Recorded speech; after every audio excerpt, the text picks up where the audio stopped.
People wonder sometimes why I have a machine shop and what it has to do with glass. But what it has to do with glass is that you have to build the tools for the glass shop. And since I invent new processes and different molds and different tools, I really need to have a machine shop. Most glass blowers have tools and know how to use them and build their furnaces and all the rest, but for me, the machine shop is a real integral part of the glass. So when this piece of iron is all fully dimensioned to the correct sizes, then I can cut with either this tool or a milling machine. I can cut any other design I want in that. And that's what, there's a standard mold size that I built to accommodate all the different designs that I'm making the Marini from.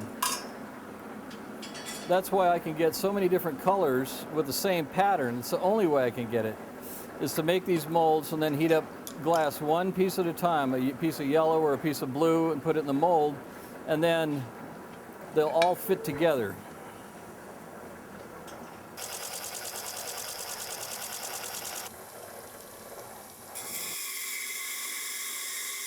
This tool for the job.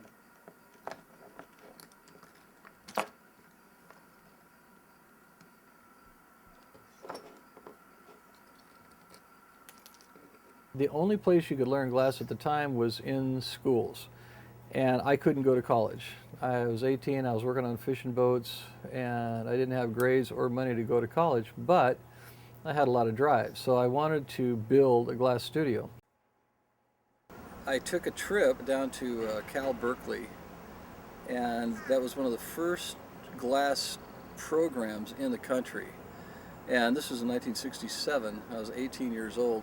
And I just got captured by the whole idea of it.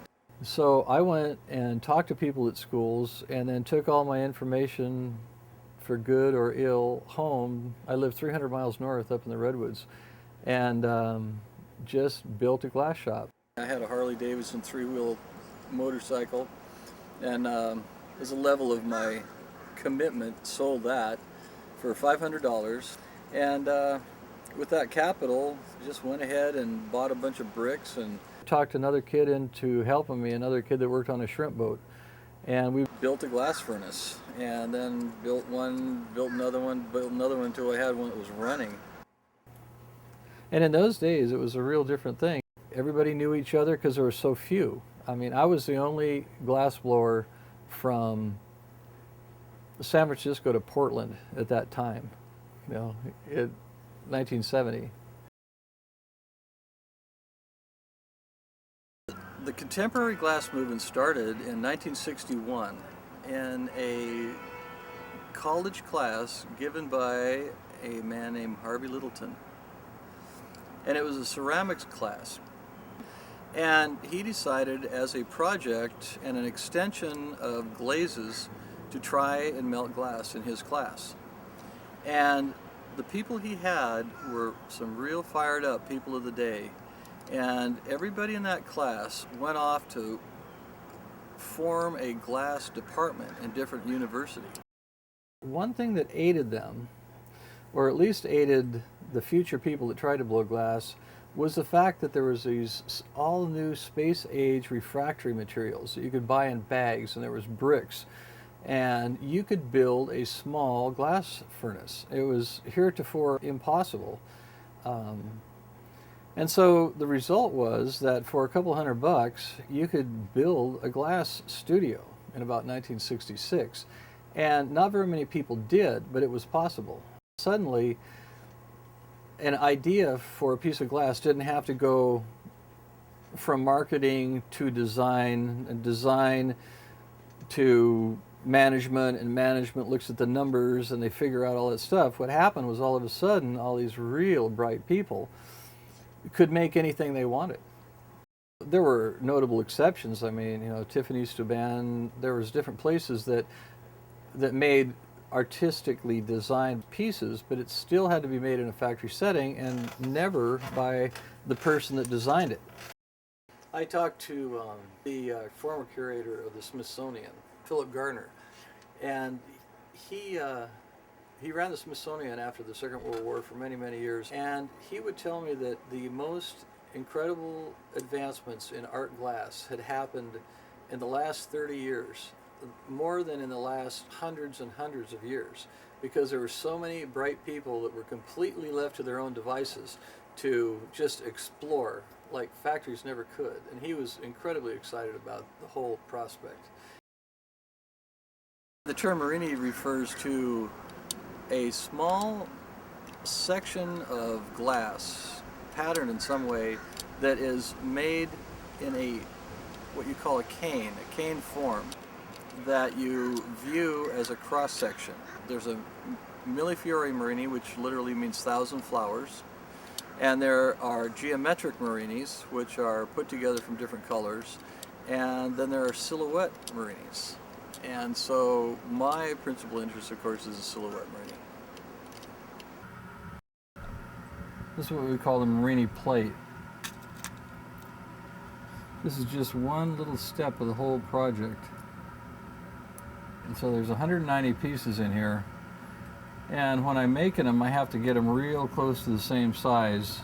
I lay all the colors out first. Also, that gives me a chance to see how the color balance is. The Marini and the way I make it is, somebody pointed out to me, is the most deliberate form of art glass decoration. In that it takes so long and you have to be so deliberate on every step to make these things.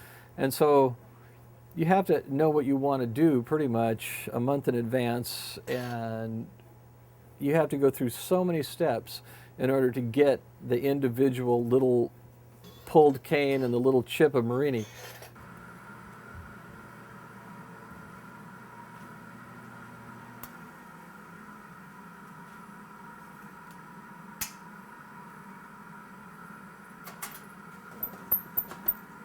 When people talk about what America has given glass, the history of glass, 3,500 years, and what has America really done in that time, and the biggest impact of anything that America did was during the Industrial Revolution.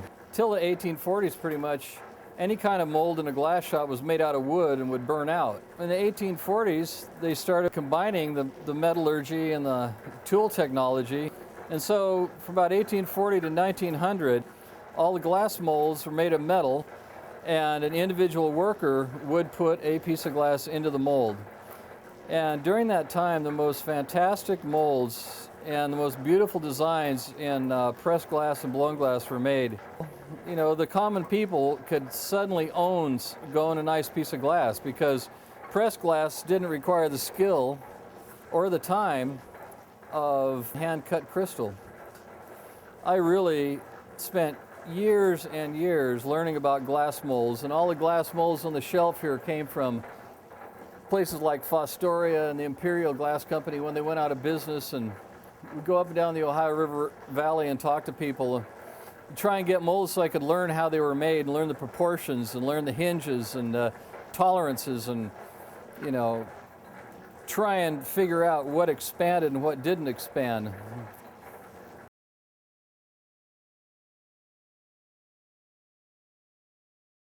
I bring something completely different that has ever been done in Marini, but with the association of the silhouette.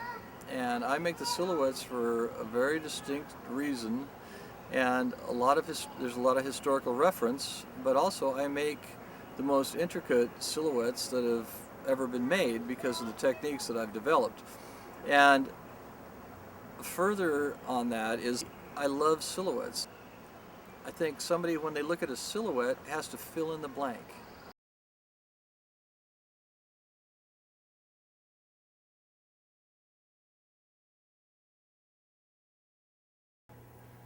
One of the main reasons I got into glass in the first place when I was a kid was because I'd looked around, I'd been working on boats, I'd seen a lot of stuff in my life, and I knew I wouldn't be happy doing one or maybe two things. And I could see how glass would open out my entire life. There would be another step, and everything I learned already would be applicable to the future. I would never learn anything that was time wasted. Whatever I did, I would learn and it would help me in the future. I think it's hard to be original in glass because there's been so many people working on it for 3,500 years. Most everybody uses the same tools that have been used for the last 600 or 700 years at least, and they'd all almost fit in a lunch pail, the hand tools that you manipulate glass with.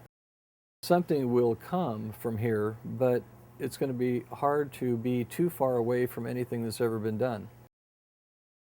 I like making spheres, and it's a real challenge to make something interesting and worthwhile in a sphere. There's so many things that I want to do in a sphere, I can't see ever getting done and then deciding to do something else. You know, I'm not going to get bored with a sphere, and I have many things that I haven't been able to do yet. So that's what I'm going to stick with.